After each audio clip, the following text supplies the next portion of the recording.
As one age falls, another rises, different to mortal sight, but to immortals only the same. For we see the same characters repeated again and again. The names or titles are altered by time, but the characters themselves forever remain unaltered. The origins of tarot are obscure and contradictory. Some scholars claim that tarot came out of ancient Egypt. Others claim it came from 10th century China.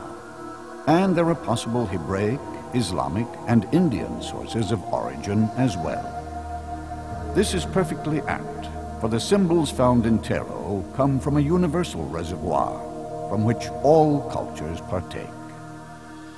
Scholars have placed the arrival of tarot from the East to the Western world at about the middle of the 14th century, at the end of the Middle Ages and on the cusp of the Renaissance. Beyond this, the origin of tarot is speculative. Take the name itself. The advocates for Egyptian origin say tarot derives from the ancient Egyptian words ter and ro, meaning the royal road. Indian advocates point to Teru, the Hindu word for cards, and Tara, the Aryan Great Mother Goddess. Hebrew advocates claim Torah, the first 5 books of the Old Testament, as the root word.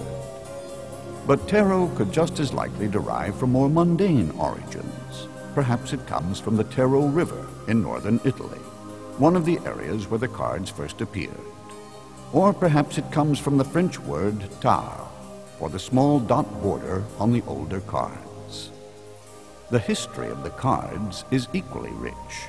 China advocates claim that tarot cards came from the emperor's 10th century court, not long after the invention of paper and the first paper money. Cards and money in the form of gambling are still intimately connected. In India, ancient Hindu cards had suits conforming to the various incarnations of the god Vishnu. These images were used to teach people about deeper truths and embody certain soul qualities still evident today in the major arcana figures. Likewise, the cards of the gypsy gambling game Pharaoh share similarities with the tarot. For instance, kings were painted on Pharaoh playing cards. The name Pharaoh probably derives from the Egyptian word for king, Pharaoh. But it is unknown whether the game itself is Egyptian. It is interesting to note that the name gypsy is a short form of Egyptian. But in truth, these travelers passing through in caravans came from India, not Egypt, and probably brought with them the Hindu cards. Since card decks were already in Europe when they arrived in the 15th century, it is likely that the gypsies combined decks, adapting the playing cards they found to their own uses, and giving the cards a reputation as fortune-telling devices. The earliest tarot cards appearing in the West brought with them one of the basic tenets of tarot, that God and knowledge are to be discovered within the self, and so were immediately denounced by the medieval Catholic Church, particularly the cards of the major arcana, which seemed to challenge the Church's authority. In 1378, tarot was banned in Germany. In 1381, it was condemned in Marseille. And in 1423, Saint Bernardino of Siena censured the cards. To the medieval Church, which failed to understand its meaning, tarot didn't come from Egypt, India, China, or Persia.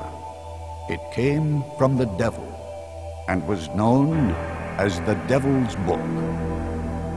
Despite, or perhaps because of such opposition, the tarot has survived to the present day. It is the more interpretive decks, like the Enchanted Tarot, that renew the card's value for each generation. The tarot deck is a book in the sense that it is a collection of pages or leaves, an unbound collection which can be arranged in any order. After the great collections of esoteric knowledge were broken up by the sackings of Alexandria and Constantinople, aspects of Gnostic, Kabbalistic, and mystical thought found their way into the book of the tarot. a book which speaks to its reader in the language of symbols and allegory. To the Gypsies, tarot was the Bible of Bibles. To Egyptologists, it's the descendant of the Book of Thoth, or the Book of the Living. To other esoteric disciplines that have embraced tarot, the Rosicrucian, the Sufi, it points to the holy ideas within their traditions. Whatever the user's beliefs, one must approach the tarot as a book for meditation. The pages of the book are read in the order that they are selected, and each reading of the cards suggests a different spiritual allegory. On another level, tarot is a mirror, in the sense that it's the external reflection of internal psychological, emotional, or dream states. During the interval of the reading, the tarot mirrors your state of mind. If it is true, as modern chaos theory states, that life is a holographic experience, then what can be found in the selected cards reflects what's inside the user. It is connected to the state of your emotional life at that particular moment. One student of the tarot, the philosopher P.D. Ouspensky, likened it to a philosophical machine of which one can ask questions and pursue answers. The meaningful interactivity takes place within the user. In this computerized version of the Enchanted Tarot, this analogy is particularly apt.